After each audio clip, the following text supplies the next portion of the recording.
Bonjour tout le monde, il est 11 heures. Comme prévu, nous allons bientôt commencer ce webinaire basé sur la norme ISO 45000 version 2018 qui s'intitule le système de management pour la santé et la sécurité au travail. Nous allons encore attendre quelques minutes pour les dernières personnes qui souhaitent nous rejoindre.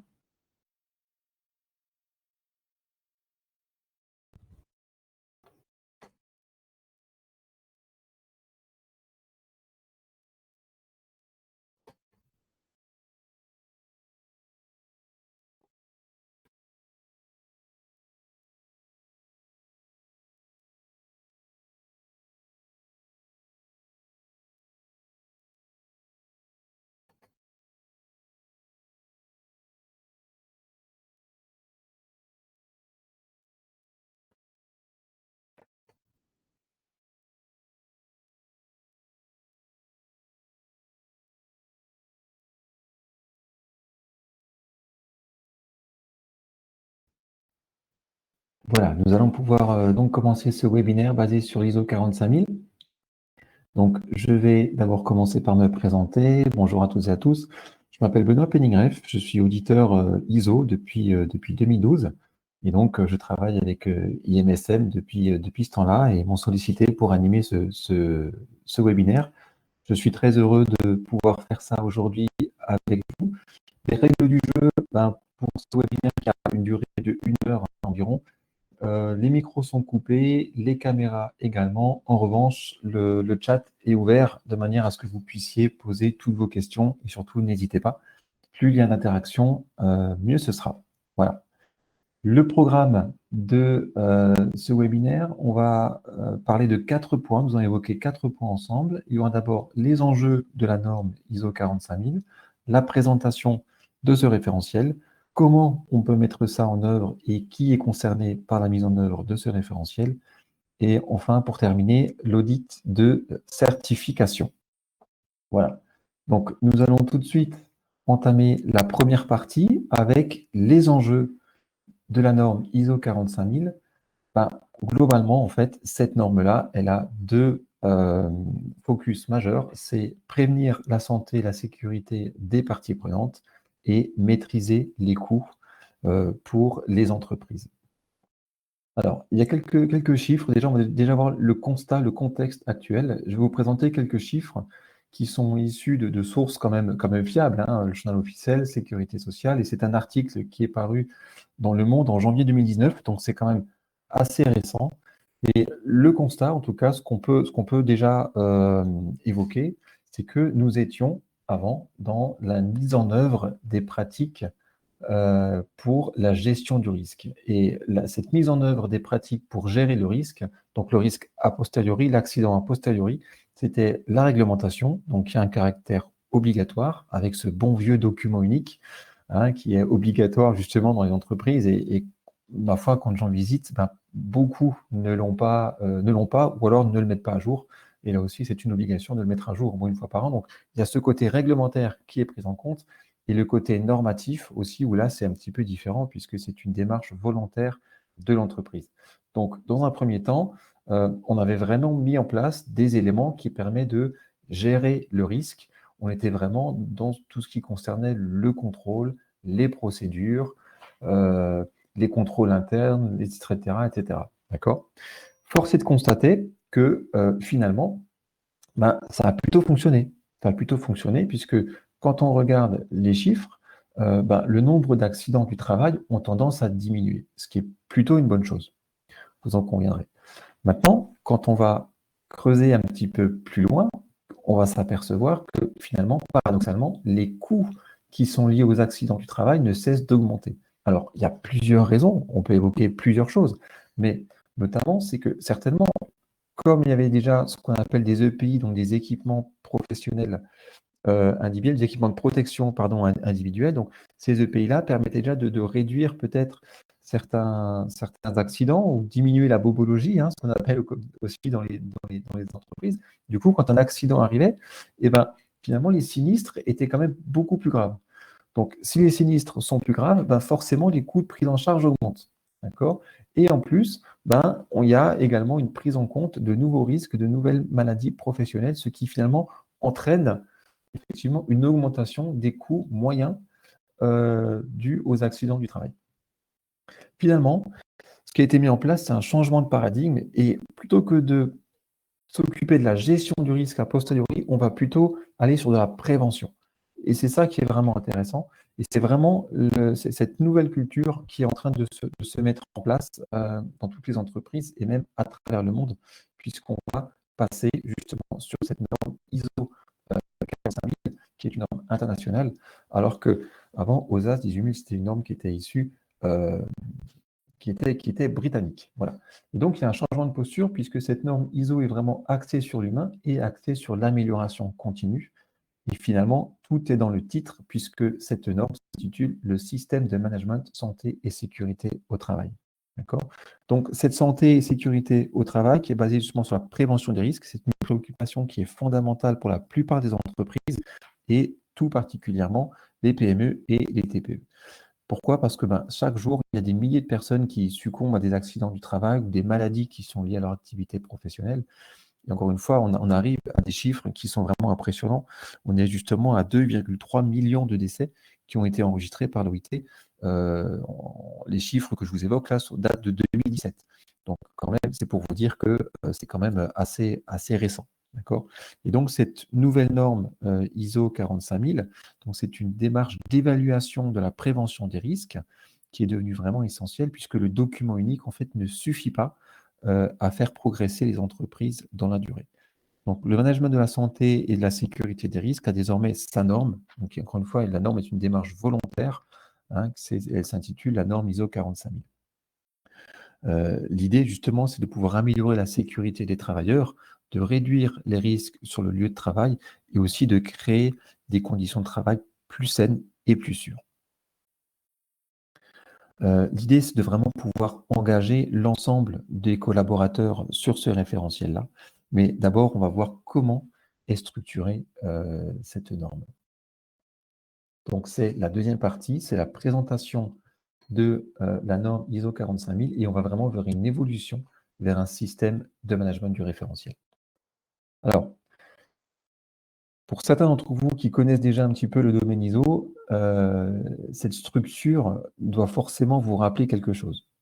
L'idée, c'est qu'il y a une harmonisation des normes et une mise à jour sur le contenu qui sont justement les principales raisons de cette norme ISO 45000. C'est-à-dire que avec la norme ISO 45000, le système de management de la santé et sécurité au travail peut s'intégrer beaucoup plus facilement parmi les autres systèmes de management qui existent, tels que le système ISO 9001 ou ISO 14000. D'accord? ISO 9001, c'est le système management de la qualité. ISO 14001, c'est le système management de l'environnement. Ce sont encore une fois que des systèmes de management, donc c'est une façon de gérer et d'accompagner son entreprise à travers le prisme de la qualité ou de l'environnement ou de la santé et sécurité au travail, ou des trois à la fois, pourquoi pas, pour un système intégré. Donc l'ISO 45000 a une structure qui est justement, qui va correspondre aux structures des normes qu'on peut trouver actuellement. C'est un nouveau format qui s'appelle HLS, High Level Structure, et qui désormais est imposé par l'ISO et pour toutes les normes qui vont être créées, justement. Donc, cette harmonisation des normes vient répondre à un souci de clarification pour toutes les entreprises qui sont dans une démarche ISO. Ça va amener également de la cohérence avec les outils de gestion qui sont utilisés pour le pilotage des différentes actions. Donc, cette norme a 10 chapitres. Les 3 premiers, globalement, n'ont pas un impact réel sur votre entreprise, sur votre organisation. En revanche, à partir du chapitre 4, là, il y a un enjeu majeur pour l'entreprise. Et donc, les 10 chapitres, à partir du chapitre 4, en tout cas, qui a un impact majeur, c'est le contexte de l'organisme, le leadership, la planification, le support, la réalisation des activités opérationnelles, l'évaluation des performances et l'amélioration. Comme l'ISO 9001, justement, cette norme est basée sur l'amélioration continue, ce qu'on appelle également le PDCA. Le PDCA, c'est planifier, réaliser, vérifier et agir. Et ça offre un cadre qui va permettre aux organisations de mieux planifier les mesures et à mettre en place, qu'il faut mettre en place pour réduire au minimum les risques et les dommages qu'on peut avoir dans l'entreprise. Donc, Dans un premier temps, pour être en phase avec cette démarche, il va falloir planifier les objectifs à atteindre en matière de santé et sécurité au travail. Une fois que ces objectifs-là sont planifiés et formalisés, on va passer à la mise en action, justement, de toutes les démarches qu'on souhaite mettre en place, définir les responsabilités au sein de l'entreprise, mettre en place les formations nécessaires pour justement atteindre les objectifs qui ont été définis. La troisième étape, c'est la vérification. La vérification, c'est-à-dire que finalement, on va se demander si le travail qu'on a obtenu, le résultat qu'on a obtenu correspond bien aux objectifs qu'on avait planifiés. Et enfin, la quatrième étape, c'est l'amélioration. Et là, si tout simplement il y a un écart entre ce qu'on avait prévu et ce qu'on a réalisé, cet écart-là, il va falloir le combler et trouver des solutions pour justement atteindre quand même les objectifs qu'on s'était fixés. Donc c'est vraiment une différence majeure notable avec la norme précédente qui était l'OSAS 18000. Vous allez voir qu'on va encore en parler tout à l'heure. Et donc, la norme ISO 45000 se positionne vraiment la santé et sécurité au travail au niveau du management. Et c'est vraiment le leadership, la direction de l'entreprise qui devient responsable de l'impulsion dans cette démarche, d'accord? Alors qu'auparavant, l'OSA 18000 servait vraiment à résoudre les problèmes qui étaient déjà survenus. Donc, on est vraiment dans une optique, dans une posture qui est complètement différente. Il y a encore un élément qui est à prendre en compte dans cette nouvelle norme qui correspond encore une fois aux démarches qui ont été mises en place au sein de l'ISO 9001 et de l'ISO 45000, c'est cette démarche de processus, d'avoir cette approche processus. Donc, l'approche processus, en fait, c'est un élément d'entrée qui, à travers un moyen de maîtrise, devient un élément de sortie. D'accord? Sachant que cet élément de sortie peut devenir l'élément d'entrée du processus suivant, d'accord, qui lui-même, à travers un moyen de maîtrise, va devenir l'élément de sortie, etc., etc. Et on va trouver ça, en fait, à la suite des différents processus. Admettons, si on va changer un EPI ou un matériel ou mettre en place une formation, finalement, quel est l'impact que ça va avoir sur la manière de travailler, sur les différents chantiers ou même sur les différentes activités ou services que l'on peut apporter dans une entreprise. Et là, il y aura certainement, à ce moment-là, peut-être des procédures, même certainement des procédures à revoir, peut-être que même des délais de livraison pourraient être raccourcis parce qu'on va économiser entre guillemets, le collaborateur, diminuer le risque de TMS, troubles musculo-squelettiques, donc ce qui va peut-être aussi certainement donner à l'entreprise de gagner en rentabilité, pourquoi pas. Voilà. Tout ceci permet tout simplement de voir encore une fois quelles sont les interactions entre les processus et quand on va agir au niveau d'un processus, quel est l'impact que ça va avoir sur le processus suivant.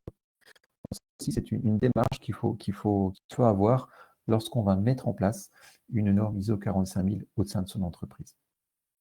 Donc, justement, qu'est-ce qui se passe quand on va s'occuper de la mise en œuvre et tout simplement, quand faut-il le faire et qui est concerné par cette mise en œuvre au sein de l'entreprise. Donc, à mon avis, je pense que les premières entreprises qui sont concernées par cette mise en œuvre, ce sont les entreprises qui étaient déjà OSAS 18000, qui doivent maintenant migrer vers l'ISO 45000, d'accord? Et donc, il y a plusieurs éléments qui changent. Donc, OSA 18000 était jusqu'à présent la référence en matière de système de management de la santé et de la sécurité au travail, avec une représentation dans plus de 127 pays et environ 16 000 entreprises qui étaient certifiées. D'accord? Donc, ça représente quand même un certain nombre d'entreprises. Donc, forcément, ces dernières sont vraiment impactées par ce changement de norme. Donc, si la plupart des exigences OSAS sont maintenues, il y en a quand même qui apparaissent, il y a des nouvelles exigences qui apparaissent dans la norme ISO 45000. D'accord?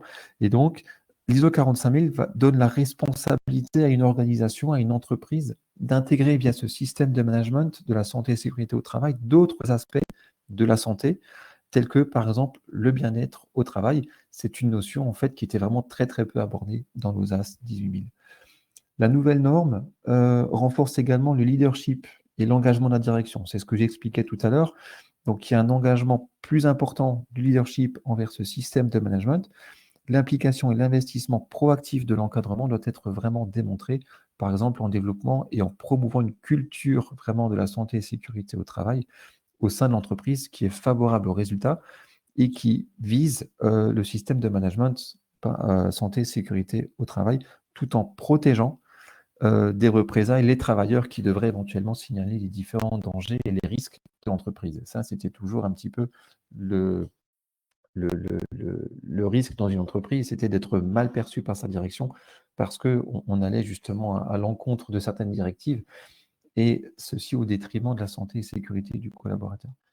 Donc l'ISO 45000 opte vraiment également pour une vision élargie des processus productifs, hein, c'est ce que j'ai montré tout à l'heure avec cette approche processus, et on va y intégrer les partenaires externes, ça peut être les fournisseurs, des prestataires de services, des sous-traitants, ceux-là également qui interviennent au sein de l'entreprise, qui sont partie prenante dans l'entreprise, doivent bénéficier de toute la protection mise en place à travers l'ISO 45000 puisque ces derniers sont effectivement amenés à intervenir dans l'entreprise et il faut tenir compte de leur sécurité.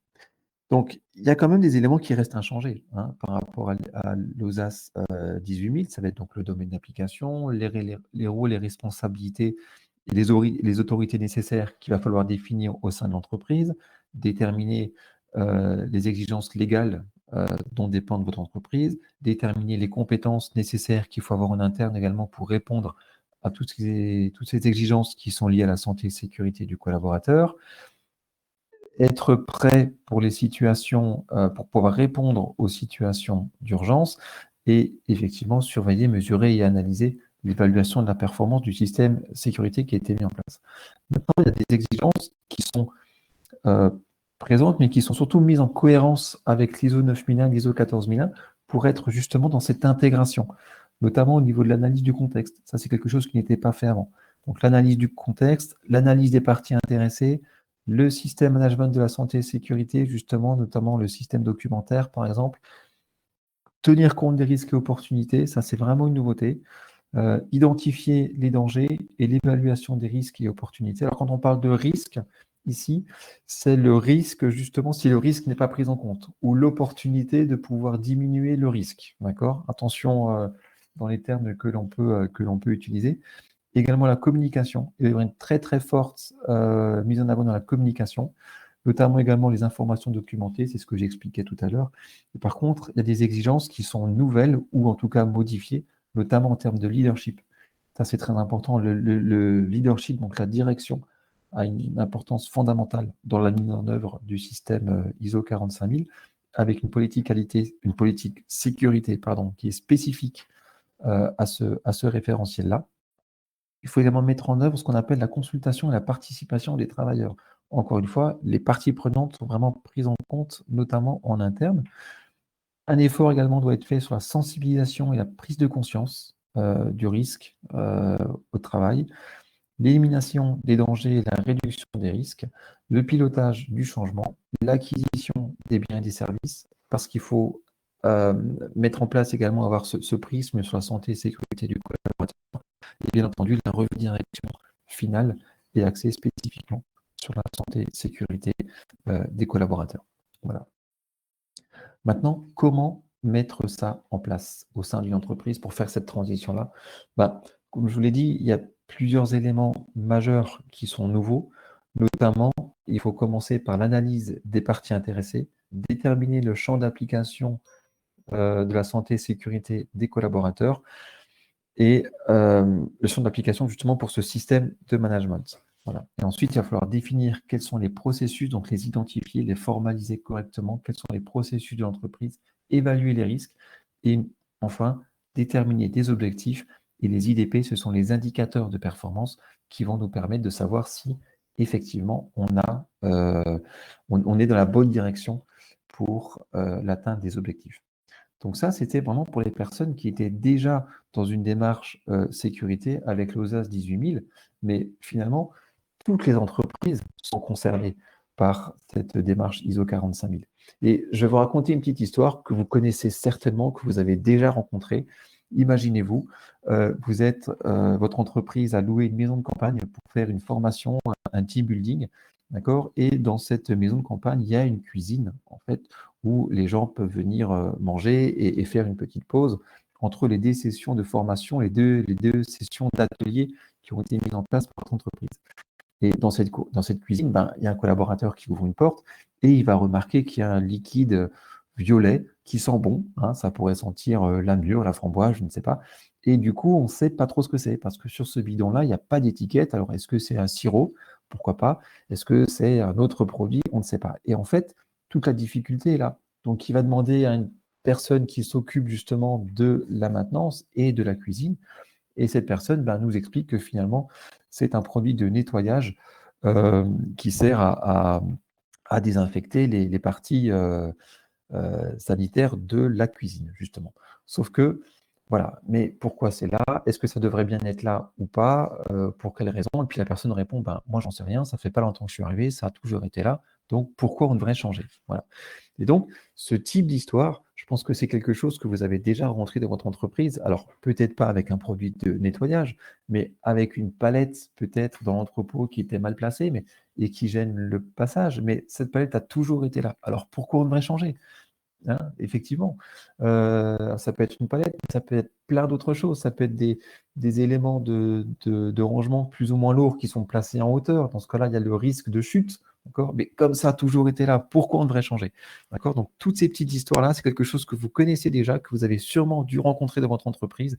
Et ben, quand on voit ça, on devrait justement être alerté et mettre un système de prévention en place.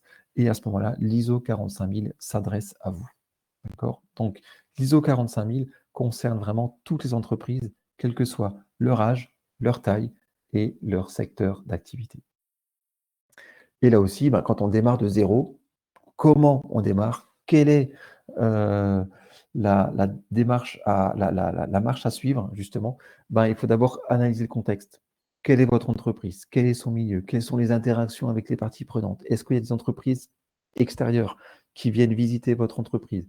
Est-ce que vous êtes un établissement qui recevait du public? Voilà, donc il y a plein d'éléments à prendre en compte. Ensuite, il faut encore une fois déterminer le champ d'application, le domaine d'application pour votre système management de santé et sécurité au travail. Il faut formaliser la politique qualité et la communiquer. Okay, la communication est vraiment très, très importante pour mettre en place cette culture d'entreprise. Je reviendrai dessus tout à l'heure. C'est vraiment un facteur de réussite.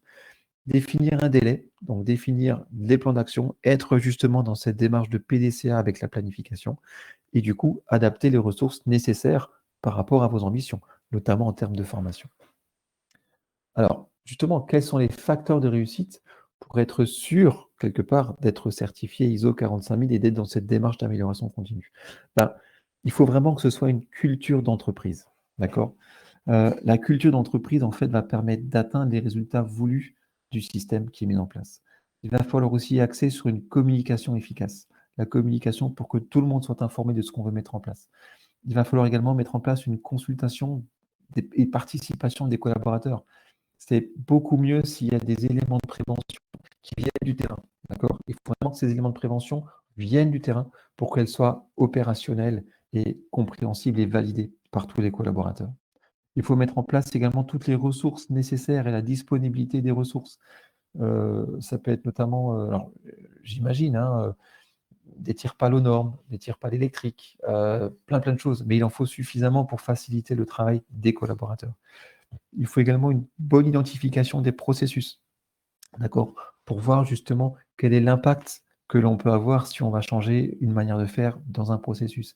Il va falloir également une évaluation des ressources de la performance pour voir si tout marche correctement. Il faut avoir une pertinence des objectifs. On parle souvent d'objectifs SMART, spécifiques, mesurables, atteignables, réalistes et définis dans le temps. Il ne faut pas définir des objectifs qui ne peuvent pas être atteints parce que sinon vous allez décourager vos collaborateurs et bien entendu, il faut être dans un premier temps en conformité avec la réglementation locale et contractuelle par rapport à ce que demande le pays dans lequel vous vous trouvez et vos clients. Pourquoi je parle de pays? Parce que justement, la norme ISO 9001 est une norme internationale, donc ce sont les mêmes références, les mêmes exigences qui sont demandées dans le monde entier. Enfin, dernière étape de notre webinaire, c'est l'audit de certification qui va se passer en 2 temps. Il y a d'abord l'étude documentaire et l'étude sur le terrain. Mais dans un premier temps, on peut effectivement se demander pourquoi on va être audité. Pourquoi est-ce que c'est intéressant de passer par un audit de certification? Déjà, quand vous passez par un organisme tiers,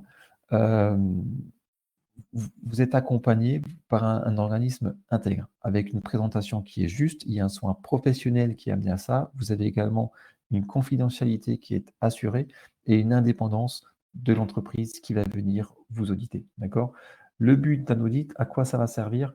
Ben, déterminer la conformité des exigences par rapport au référentiel, déterminer l'efficacité du système. On verra tout à l'heure pourquoi, avec un exemple, pourquoi c'est important justement de déterminer si on est bel et bien en conformité avec les exigences et si le système est efficace. Ça va vous permettre également d'avoir des pistes d'amélioration pour être justement dans cette démarche de PDCA, d'amélioration continue qui est propre au référentiel ISO. En même temps, vous aurez une vision objective pour savoir si vous respectez les exigences réglementaires et contractuelles. Ça va vous permettre de maîtriser vos coûts. Ça, c'est pas rien, c'est pas anodin dans une entreprise, hein. Le coût de la santé et sécurité au travail sont souvent sous-estimés parce qu'il y a des coûts directs, des coûts indirects. Et enfin, ce qui est bien aussi, c'est que vous allez pouvoir communiquer à travers les différents supports et vers les clients parce que vous allez pouvoir améliorer votre notoriété et avoir un atout marketing et concurrentiel en étant certifié ISO 45000. Donc, maintenant, comment se passe un audit de certification?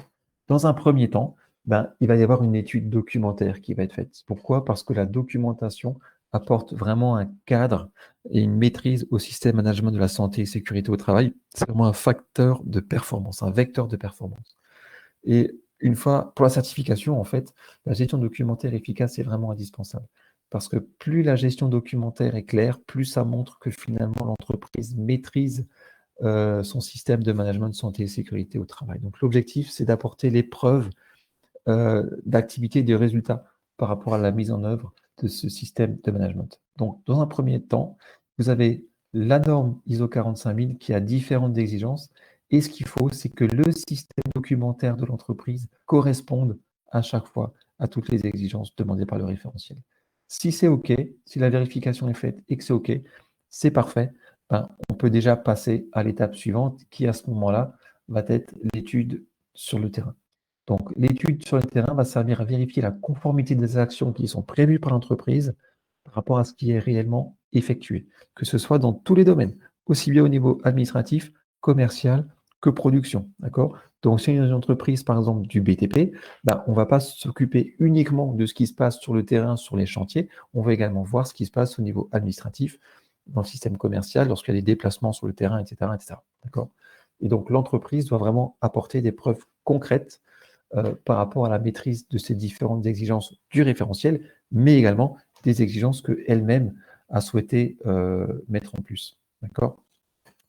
C'est ce que j'avais. Alors, je ne l'ai peut-être pas dit tout à l'heure, mais finalement, voilà, dans mon exemple, il y avait l'ISO 45000 dans mon exemple qui avait 14 exigences, et l'entreprise allait au-delà et avait préconisé de mettre un système documentaire avec 18 exigences. D'accord?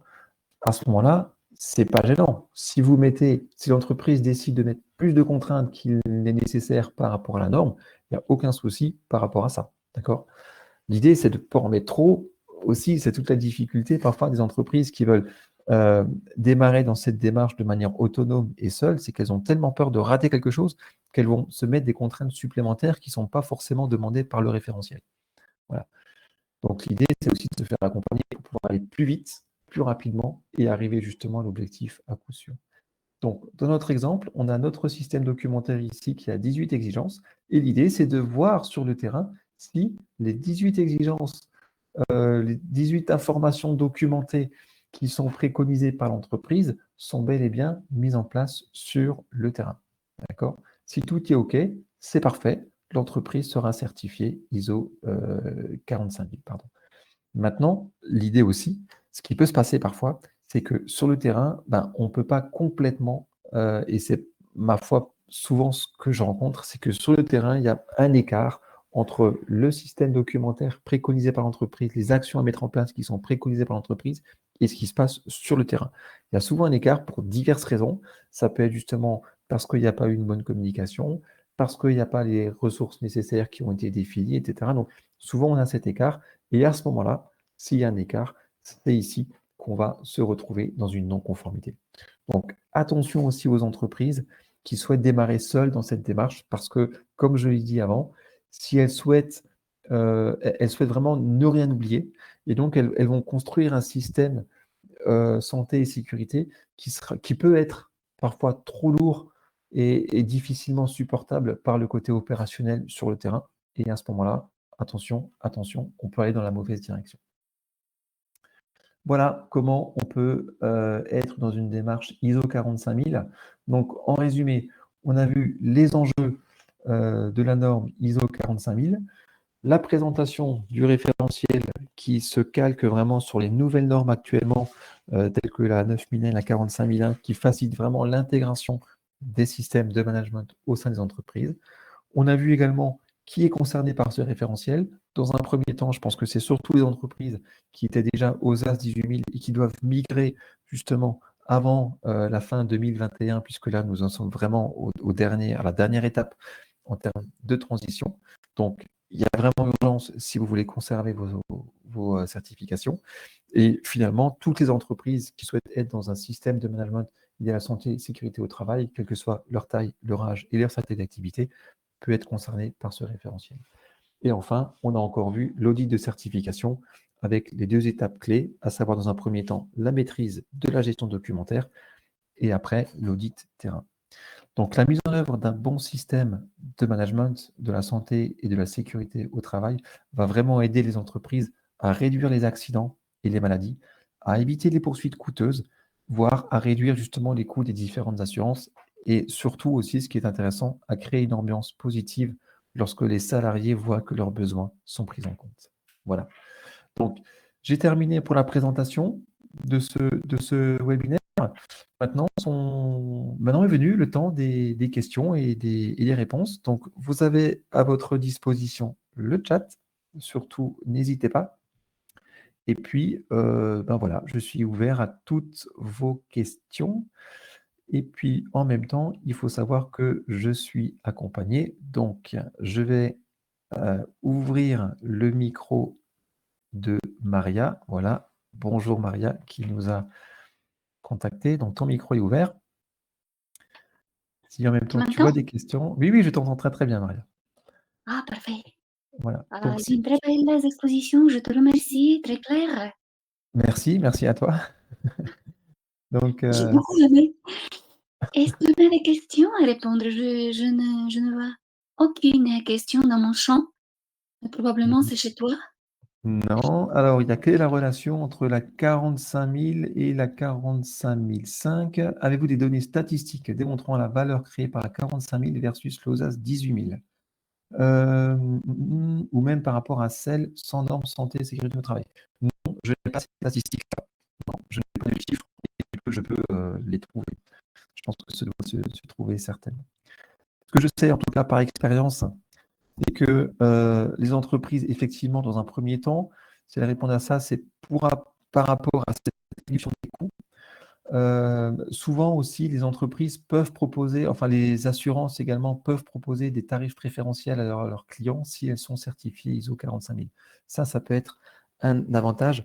En tout cas, moi, ce que je vois sur le terrain, c'est qu'une entreprise qui est dans une démarche de certification, de cette démarche d'amélioration continue liée à la santé et sécurité au travail, ne reviendra pas en arrière, même si elle décide d'arrêter la certification pour une raison ou pour une autre. Dans les pratiques professionnelles, elle ne reviendra pas en arrière parce que ça apporte quand même un certain confort aux collaborateurs. Okay, parce que justement, il y a cette notion de bien-être au travail et de qualité de vie au travail aussi qui est prise en compte. Alors, on nous parle, j'ai également une question, on nous parle du MAS. Quand on prend, voilà, est-ce que 45 000 peut être une alternative? Absolument. Ah oui, donc on nous parle du MAS quand on prend des rendez-vous. Oui, est-ce que ça peut être une alternative? 45 000? Oui, ça peut être une alternative. Pourquoi? Parce qu'à la base, MAS était créé vraiment pour les industries de la chimie. Voilà, donc il y a des mesures qui sont strictes, et de l'industrie aussi d'une manière beaucoup plus générale. Donc il y a des mesures strictes qui sont mises en œuvre et qui parfois ne sont pas complètement applicables ou adaptables à toutes les entreprises. Voilà. En l'occurrence, ISO 45000 étant une norme internationale, elle est quand même fortement reconnue et elle prend quand même un ascendant certain sur le MAS. D'autant plus que j'ai quelques échos sur la certification MAS et la mise en œuvre qui n'est pas forcément très, très réjouissante, en tout cas, parce que Maz, comment dire, c'est un petit peu 0 ou 1. C'est-à-dire que vous êtes dans les exigences ou vous n'y êtes pas. Voilà. Alors que dans l'ISO 45000, comme pour une 9001 ou une 14001, ce qui est important, c'est la démarche d'amélioration continue. C'est-à-dire que vous n'êtes pas obligé d'avoir tout bon tout de suite. Alors, au niveau de la réglementation, si, bien sûr, mais en tout cas, dans cette démarche, vous n'êtes pas obligé d'être tout bon tout de suite. L'idée, c'est au moins de pouvoir planifier les différentes actions et de montrer que vous faites le maximum pour pouvoir atteindre vos objectifs. D'accord? Voilà. Ce que Maz ne propose pas. Donc, l'ISO 45000 est beaucoup plus facile, entre guillemets, et beaucoup mieux adapté à l'ensemble des entreprises que l'on peut croiser. Voilà. Oui, ok. D'accord, Nicolas, j'ai votre mail et on pourra éventuellement partager les slides, pourquoi pas. Y a-t-il d'autres questions?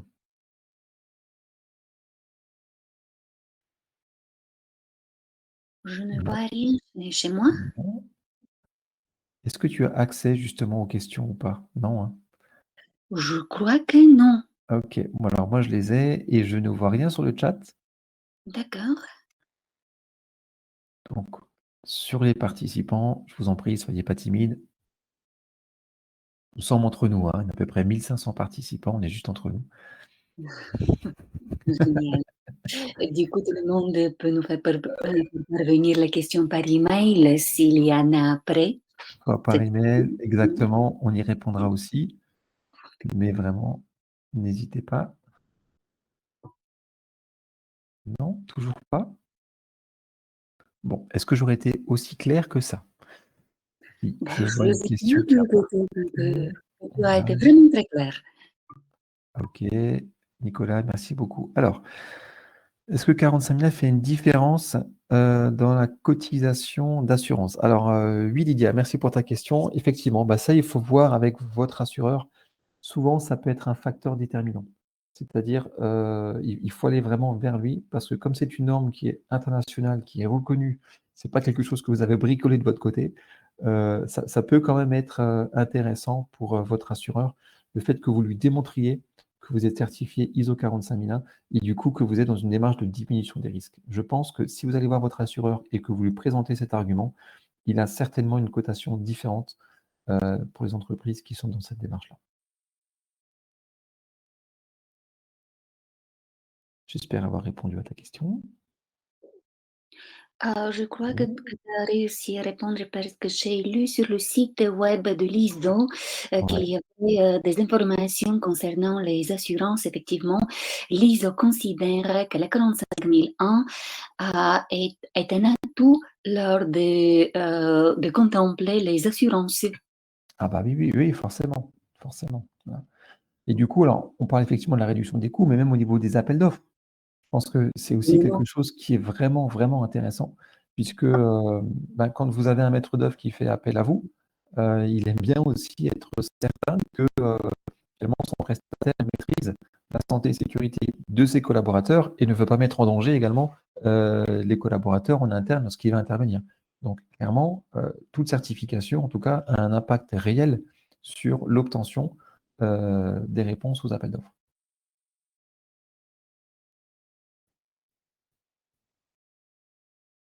Écoutez, je ne vois plus de questions sur le chat. Peut-être que si j'ouvre les micros, Ah, oui. on va faire ça. On va faire ça. Peut-être que les gens sont beaucoup plus timides sur le chat Vas-y, ouvre pour le pouvoir micro. discuter. Allez, hop, je vais ouvrir les micros. Voilà. Hop, c'est en train d'être fait. Hop. S'il y a des timides, il y a des timides, hein, c'est pas grave. Voilà, les micros sont ouverts. Et sinon, on peut toujours, comme on a déjà dit, recevoir les questions par email. Oui, absolument. Absolument, oui. Mm. Alors, tac, tac, tac.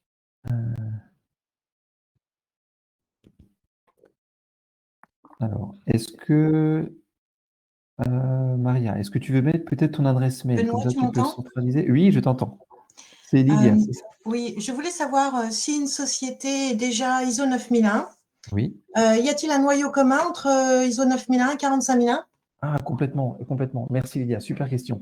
Oui, oui, alors il y a un noyau commun, un gros noyau, il y a un noyau dur même, puisqu'on est, on est vraiment sur la même structure. Donc, contexte et enjeu, ça c'est la même chose. Le leadership, c'est pareil. Donc, voilà, il va juste falloir compléter, si je pourrais dire, les trous dans la raquette et orienter aussi quelques éléments qui seront davantage ciblés sur la santé et sécurité des collaborateurs. Mais globalement, il y a vraiment un noyau commun. Donc, pour passer du 9001 et y rajouter encore un système de management lié à la santé et sécurité, c'est vraiment très, très, très facile. D'accord? Puisque la revue de direction de l'entreprise est déjà faite, donc il faut juste rajouter quelques éléments dans les données d'entrée de cette revue de direction. Les audits internes sont déjà mis en place, donc on va pouvoir faire encore quelques audits internes liés à la santé et sécurité. Voilà, donc il y a juste quelques éléments à apporter comme ça, mais sinon c'est très très très facile. Ouais. Merci Lydia, super question. Merci Benoît.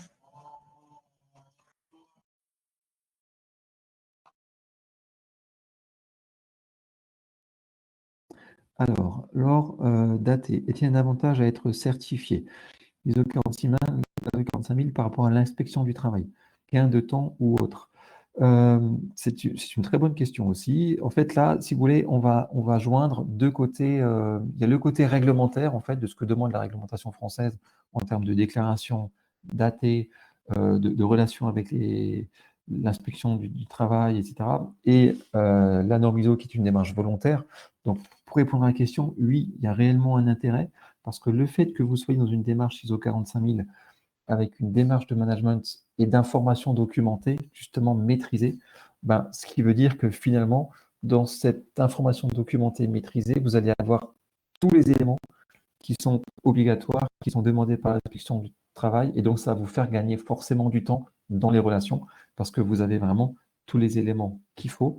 Et en même temps, si l'inspection du travail voit que vous êtes certifié et que vous maîtrisez votre système de management, ben, je pense qu'ils vous laisseront tranquille beaucoup plus rapidement.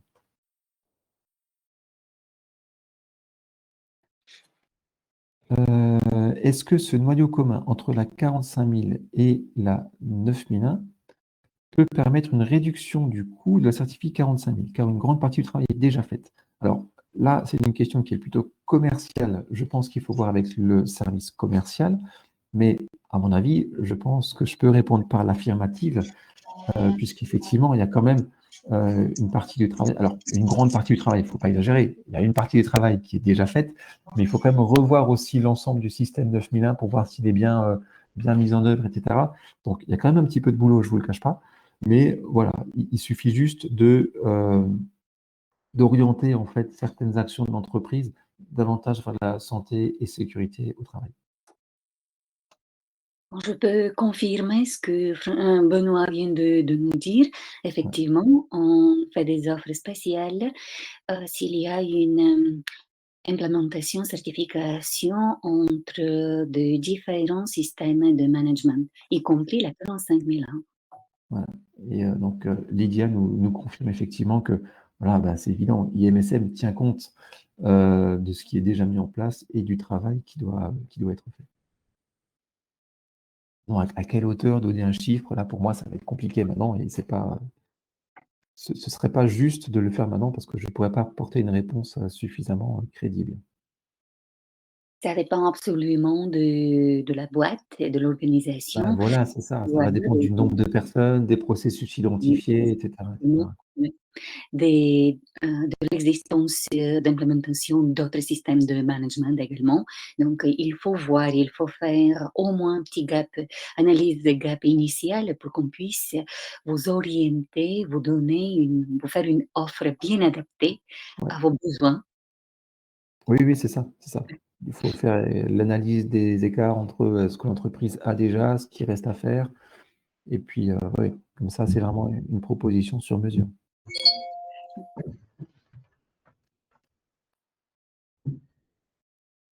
Allô, vous m'entendez? Oui, très bien. Bonjour Benoît, ça va? Ouais, excellent. Bonjour, très bien, très bien. Je pensais, par exemple, tu disais tout à l'heure que ça s'appliquait à tout secteur d'activité.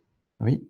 Et je pensais éventuellement, ça peut s'appliquer également aux bureaux comme les comptables ou les avocats, surtout s'ils ont des connexions, surtout sur les prises, tu sais, est-ce que ça fait partie de ça également ou pas, tu dirais? Oui, puisque ben, de toute façon, en fait, quelque part, alors, si on vient sur le côté réglementaire, toutes les entreprises, à partir d'un collaborateur, doivent faire un document unique d'évaluation des risques. Donc, D'accord. le risque doit être pris en compte dans toutes les entreprises. Du coup, être dans une démarche de prévention, c'est intéressant pour toutes les entreprises. Donc oui, même les sociétés qui sont plutôt axées sur le service, ou les experts comptables, par exemple, ou les assureurs ou des entreprises de ce type-là, peuvent être dans une démarche ISO 45000 et ça aura un impact d'autant plus fort s'ils ont une clientèle qui en ont besoin. D'accord? Moi, on avait un client en fait qui était expert comptable, qui était certifié ISO 14000. Et voilà, pour un expert comptable, on peut dire, mais il a un impact finalement très limité par rapport à l'environnement.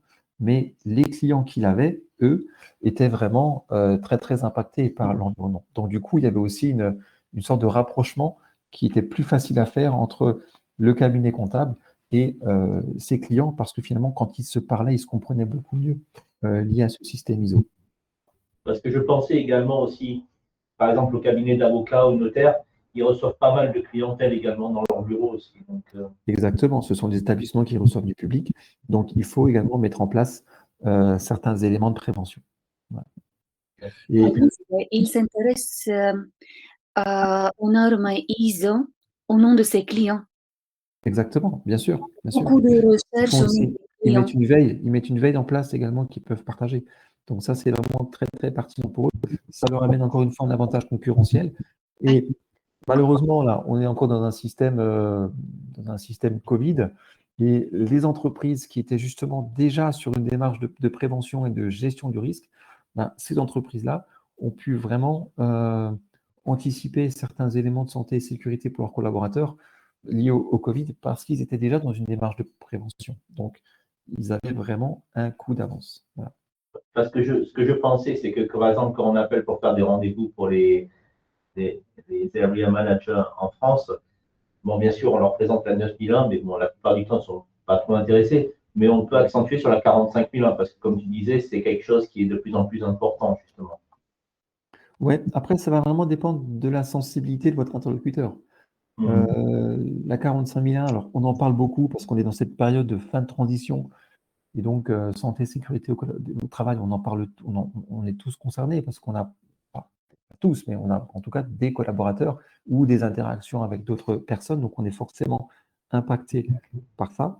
Et quelque part, ça rejoint aussi la mouvance qui est actuellement sur le bien-être au travail et être dans cette démarche-là, ça permet de répondre à certaines exigences ou doléances des collaborateurs. Voilà, D'accord, merci. je t'en prie. Disons, c'est une approche qui peut être également beaucoup plus concrète pour les collaborateurs, plutôt qu'une 9001, par exemple, qui, on entend beaucoup parler, mais on ne connaît pas trop, on s'imagine quelque chose d'insurmontable, alors que, bon, ce qui n'est pas le cas, alors que la 45000, on est peut-être plus dans du concret. Parce que ce que Un peu je plus pensais, tangible. oui, pardon, vas-y. Non, je veux dire seulement que c'est une norme qui est un peu plus tangible. Oui, c'est ça, Oui, bien sûr. absolument. Parce que ce que je pensais personnellement, comme après je vais finir, c'est promis, c'est que par exemple, quand on appelle surtout les passations de services comme la note, par exemple les avocats, les notaires, les comptables, les assureurs, je dirais que la 45001 est une autre norme. Après, c'est pas le débat, mais comme la 27001 serait plus appropriée à ces entreprises, justement, à ces secteurs d'activité. Oui. Ben, euh, habituellement, hein, on voit d'abord les entreprises qui sont dans une 9001, parce que c'est vraiment la base, c'est comment dire, la norme squelette quelque part dont est issu tous les autres normes, voilà, qui est sur la gestion de l'organisation et la satisfaction client. Voilà, ça c'est l'objectif principal de la 9000. Une fois qu'on en est là, après on peut aller sur d'autres normes qui sont un peu plus pointues, un peu plus spécifiques, telles que la 45000 justement, qui va concerner les collaborateurs et la santé et sécurité, la 27000, la maîtrise des données informatiques. Voilà. Mais moi, de ce que je vois sur le terrain, la plupart des entreprises sont d'abord 9001 et après 45 000. Mais maintenant, on peut partir tout simplement sur le 45 000 dès le départ sans être 9 000. Hein. Il n'y a aucun frein par rapport à ça. Et après, comme tu l'as dit au début, on peut leur proposer aussi le nouveau système intégré avec les 3 normes également aussi. Oui, ça c'est vraiment l'idéal. Et en termes de communication externe, après, ça a un impact fort d'avoir un système de management intégré. Ça, c'est vraiment pratique parce que du coup, ça évite ce millefeuille parfois qu'on peut voir avec un système qualité qui est mis en place. Et puis après, on a mis un système sécurité en place. Après, on a mis un système environnemental en place. Et donc, voilà, ça c'est parfois, quand c'est fait de cette manière-là, c'est un peu maladroit parce qu'on a tendance à rajouter certaines choses alors qu'il y a des doublons. Donc, l'idée de mettre tout de suite un système intégré en place, c'est plus intéressant et je pense qu'il y a aussi des tarifs préférentiels qui sont proposés dans ce cadre-là. Oui, ce que j'allais dire, financièrement, ça peut leur être intéressant aussi. Ben, c'est intéressant à tous les niveaux parce qu'on est déjà dans une démarche de réduction des coûts en interne pour l'entreprise et en plus, on est dans la réduction des coûts pour la mise en œuvre. Donc, ça peut être intéressant et pourquoi pas, ça peut être pris en charge également par un OPCO, donc par un organisme de formation.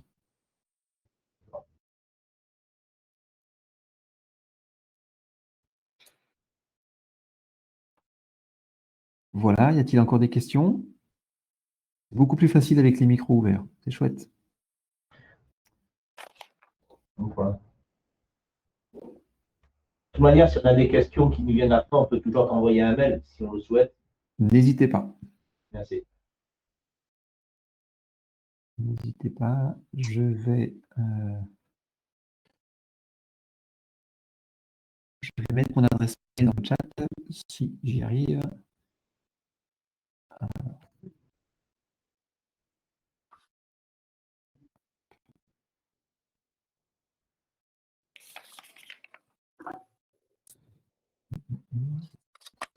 vais faire un petit copier-coller pour être sûr de ne pas faire d'erreur. C'est une bonne idée de mettre sur le chat. Pardon? C'est une bonne idée de mettre sur le chat. Oui, oui, je vais mettre. Donc.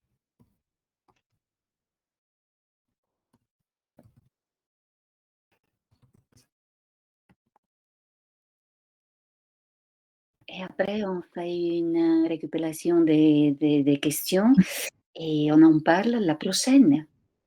Voilà, c'est ça. Ok, donc pour le moment, j'ai envoyé mon email à tout le monde. Que vous l'avez reçu. Sinon, c'est Benoît penning-ref@imsm.com. Benoît, Oui. tu as omis une I. J'ai oublié un I. Tu as oublié IMSM, une M. Ah, pardon. Alors, je vais le refaire. Pardon. Ah, mais tu fais bien de le dire.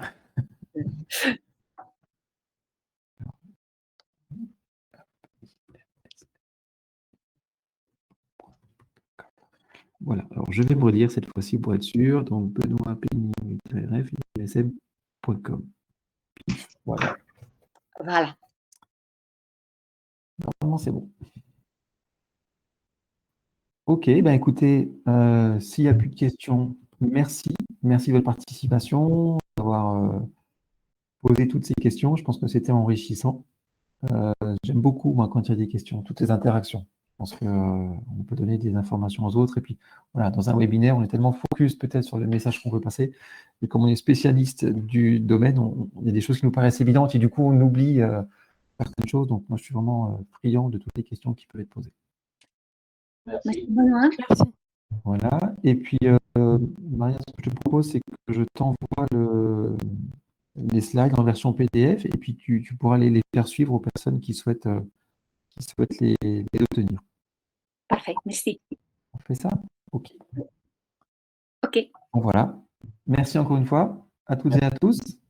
Et Bonne puis, journée. je vous dis à très bientôt pour le prochain webinaire.